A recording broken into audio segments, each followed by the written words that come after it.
All right, I promised a recap for the year. I promised this.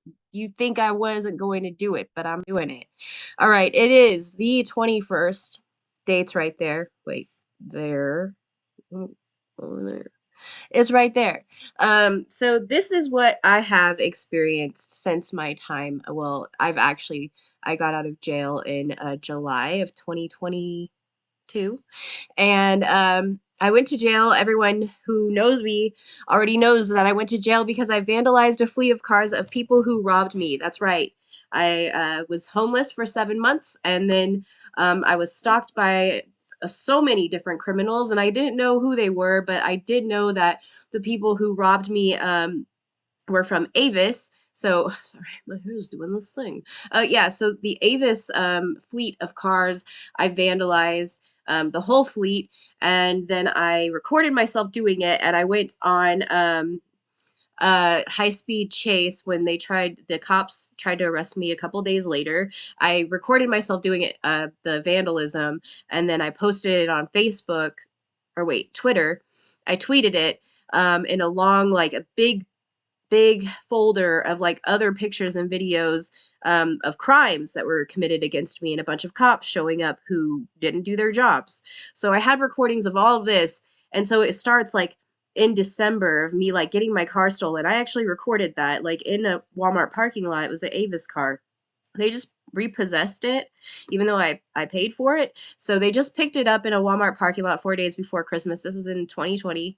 And that was 4 days before Christmas. And it wasn't reported. I reported it stolen with HPD. But then when I went to Avis a few days later, they said it was repossessed. And I was like, well, I need my stuff back. I was living out of that car for like a whole month. So I had like all my clothes, my jewelry. Long story short is I had like thousands of dollars of my property, things that I needed to go to still to keep my job and stay in school. Um, all of that was gone in 2020 at the very end of 2020, right before Christmas. And then I spent a month in a motel. So anyway, January I took leave from work. I didn't go back, and then I was terminated in February because I didn't return back to work. I didn't have a car, and then I finally got rentals. My rentals were being vandalized, everything. Yes. So I am a vigilante, and I vandalized a bunch of property, and I recorded it, and then I'm arrested by corrupt cops. They steal my digital assets. I didn't know for sure before I got out of jail if my phones would ever be returned. They were never returned. So the last year and a half, I've been trying to get my digital assets back, which means all of my social media, all of my Google accounts with my pictures of my kids, like for decades. Um, yeah, all of my Amazon account with my original book that I published in February of 2020, that was stolen. And I find out when I look at my so the link that I sent, that I tweeted, I actually sent, I text messaged it to a couple of people, and this was from my old Google profile, and it's still active.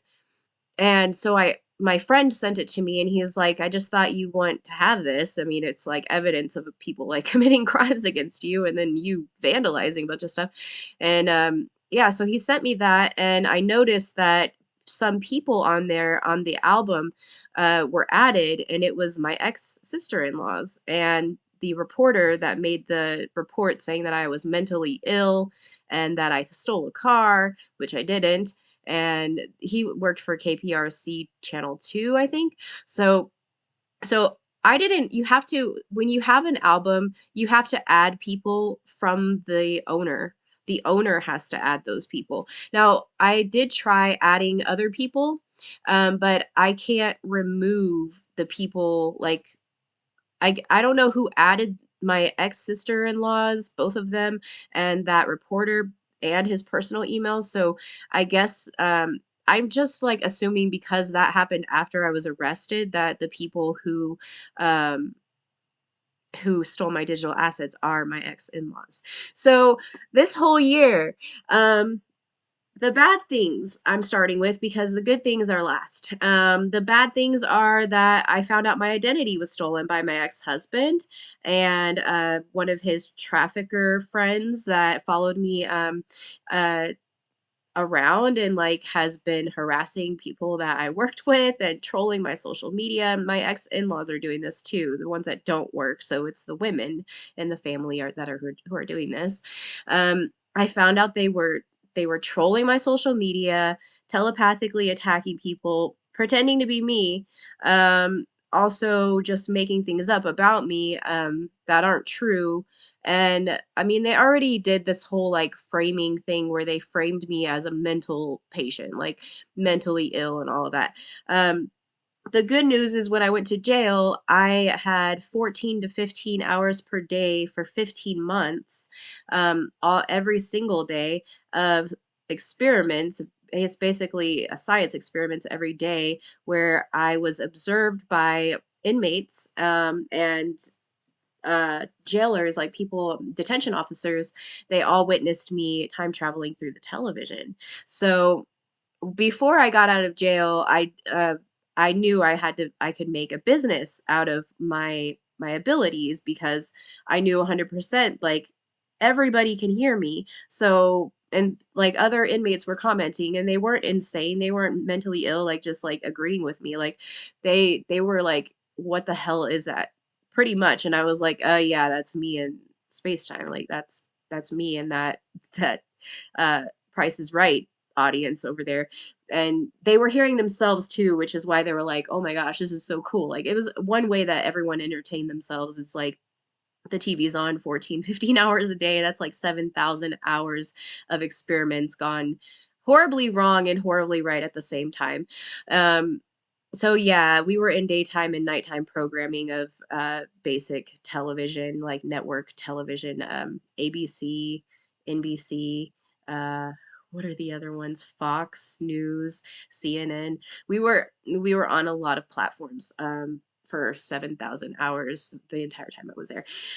So that was the good news. I had proof that I was time traveling. I had people, enough people who have actually witnessed me, even though they were inmates, criminals that usually go back to crime, not like me, a vigilante. But they weren't all like bad people. They were the low level like criminals, like basically like me. Um, yeah, so those people, hopefully you guys are out there doing your thing. And yeah, I meant what I said. We can leap lotteries together. Just contact me.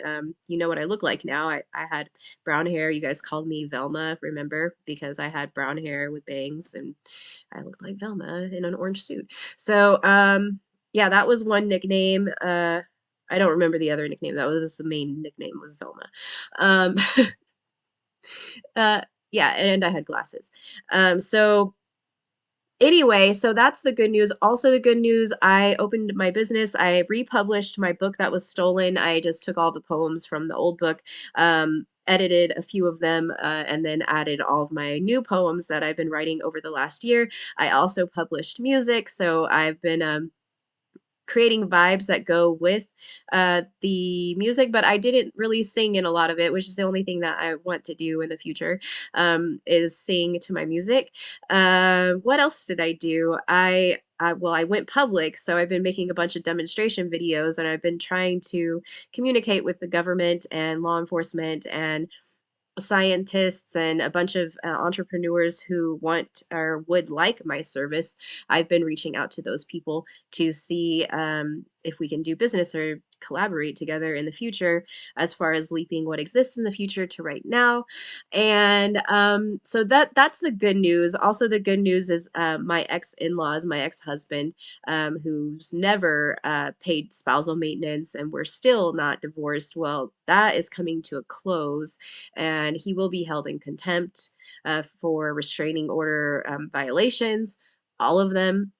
And I've already filed that motion for contempt, so I'm glad I did that in 2020. All I have to do is schedule a hearing and add more exhibits, which are considered evidence of him doing things to me.